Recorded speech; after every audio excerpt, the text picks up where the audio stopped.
BRS के कारगुजार सदर K.T.. Rama Rao ने गलत काम करने के इल्जामात को मुस्तरद करते हुए कांग्रेस हुकूमत से इसकी नाकामियों पर सवाल उठाने का एक मरतबा फिर अज़म किया।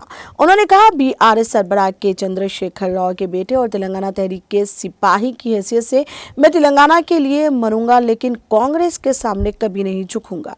फार्मूला ई रेस केस में पूछगछ के लिए एंटी करप्शन ब्यूरो ACB के दफ्तर जाने से कबल अपनी नंदी नगर रिहायशगाह पर मीडिया से खिताब करते हुए रामा राव ने कहा कि इनके पास तमाम सवालात के जवाबात हैं, क्योंकि वो सीधे थे और इनके फैसले सिर्फ तरक्की के लिए थे। आलमी सतह पर हैदराबाद की ब्रांड इमेज के लिए उन्होंने काम किया।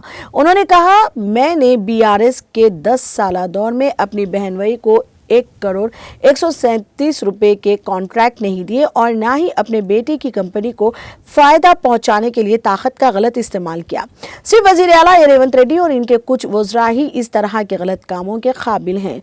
उन्होंने मजीद कहा कि रेवंत रेड्डी के बरअक्स वो किसी MLA से वोट खरीदने के लिए 50 लाख रुपए के साथ रंगे हाथों नहीं पकड़े गए।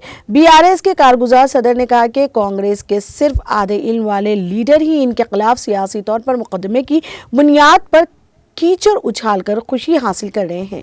उन्होंने हुकूमत के नाकामियों के खिलाफ इजहार ख्याल का अज़म किया।